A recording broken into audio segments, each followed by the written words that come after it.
Allora, comincia adesso per la prima giornata la nuova nostra rubrica da qui a domenica, quando si voterà, le domande ai candidati. In questo caso c'è l'avvocato Gabriele Savoca, che è sostenuto da due liste, Sud Chiama Nord e De Luca per Catania, naturalmente per essere eletto sindaco di Catania. Abbiamo pensato, visto che i candidati siete 7, di darvi 7 minuti ciascuno. Quindi adesso poi faremo partire il countdown. Un momento ancora alla regia, volevo chiarire comunque che questa elezione è un'elezione importantissima, perché ci sono coinvolti in Sicilia 128 comuni, 8 milioni un sacco di abitanti, scusate, 1.400.000 elettori, e oltre che a Catania si vota anche a Siracusa, a Ragusa, a Trapani e altri 128 comuni. Bene, allora attenzione, avvocato Daniele Savoca, Sud Chiama Nord, De Luca per Catania. Prima domanda, via il countdown, 7 minuti. In cosa siete diversi dagli altri? Beh, siamo diversi dagli altri intanto perché Cateno De Luca ha scelto finalmente di investire rispetto a un principio che spesso viene diciamo, enunciato dai politici, soprattutto negli ultimi anni, anche per farsi belli un po', per dire, no? Che è quello di dare lo spazio ai giovani. Ecco, Cateno oggi ha stabilito di darlo con la mia candidatura. Io sono un giovane, sì, competente, lo direte voi, ma ho pur sempre 31 anni, per diciamo, affermare quello che è un principio, di far sì che i giovani siano il presente, non il futuro di questa città e nelle istituzioni, anche perché, diciamolo, sfatiamo un mito. In Italia forse noi siamo considerati sempre o troppo giovani o troppo vecchi diciamo, per avere delle posizioni, e allora questo invece non succede nel resto del mondo. Alla mia età già ci sono ragazzi, uomini che governano grosse multinazionali o sono a capo di grandi amministrazioni. Poi siamo diversi perché non siamo né centrodestra né centrosinistra, che secondo noi hanno la responsabilità politica di aver amministrato male la città, consapevolmente. Seconda domanda, la prima emergenza che affronterebbe se dovesse essere eletto sindaco?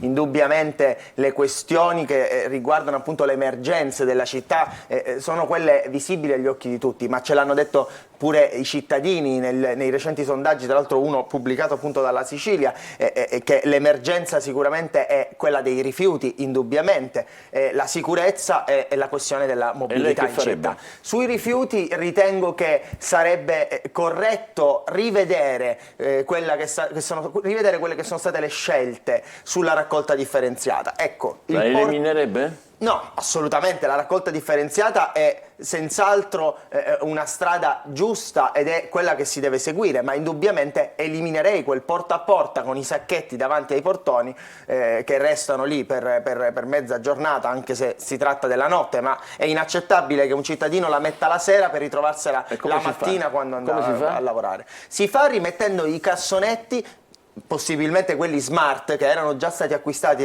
tra l'altro dal comune, in modo anche da favorire la differenziata in questo senso e da non lasciare la spazzatura per strada. Oggi è l'anniversario di Capaci, lotta alla mafia a Catania, che significa prevalentemente spaccio di droga, piazza di droga, estorsioni.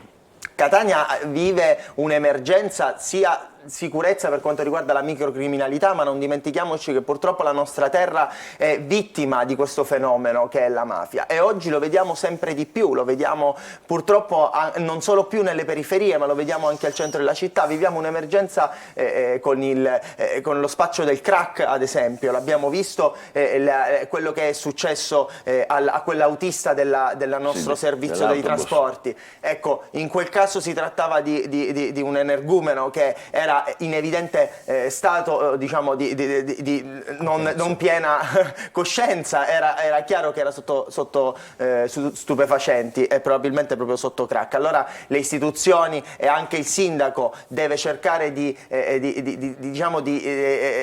spingere quelle che sono le istituzioni a Catania, di spingere il prefetto, il questore a intervenire in maniera più dura per reprimere quelli che sono i fenomeni della droga, dello spaccio e della criminalità.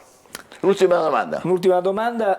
A 3 minuti ancora. Quindi c'è tempo. Perché non vi siete alleati con il centro-sinistra? È avvenuto anche in Sicilia, in altre realtà, c'è Carlentini, Licata, Modica. Perché questa scelta? Perché non è stata fatta su Catania?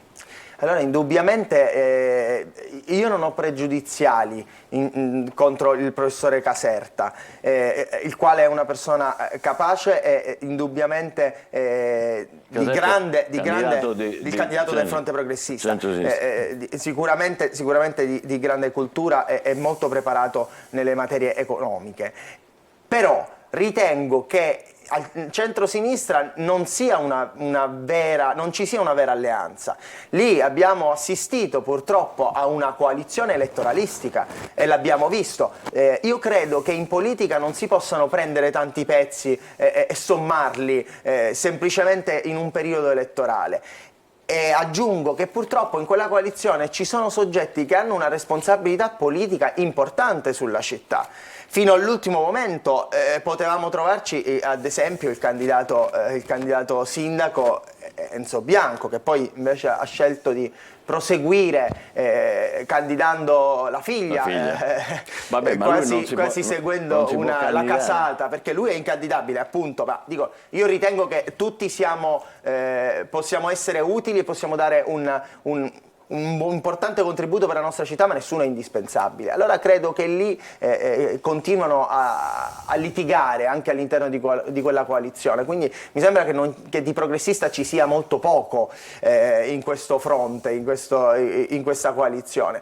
La scelta è stata di andare soli perché per cercare di dare un messaggio molto chiaro alla città, e in questo io ho cercato di darlo in prima persona, perché ho deciso di non candidarmi ad esempio al Consiglio Comunale, proprio per dimostrare che non sono alla ricerca di reti di protezione. C'è ancora un minuto, se vuole posso fare un'altra domanda. Dopo il nettezza urbana pulizia, la seconda emergenza di cui si occuperebbe da sindaco? Un minuto. Di sicurezza ne abbiamo parlato, parlerei di mobilità. La questione mobilità, sicuramente abbiamo assistito in questi ultimi anni a un incremento dell'utilizzo della metropolitana, però non possiamo chiedere ai cittadini catanesi di utilizzare i mezzi pubblici se non li mettiamo nelle condizioni di utilizzarli. Allora la metropolitana sì funziona, ma ha poche fermate e dovrebbe sicuramente avere più treni, ma se andiamo a parlare delle ciclabili che esistono solo, diciamo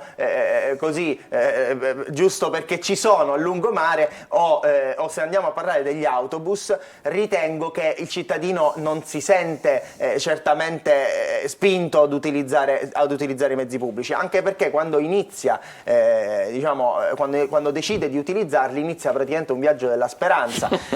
I cartelloni con il minutaggio li abbiamo solamente in via Etnea. Ecco, Catania è questo, è emblematico, perché Catania è questo, le vie principali sono così. Se giri l'angolo, disastro.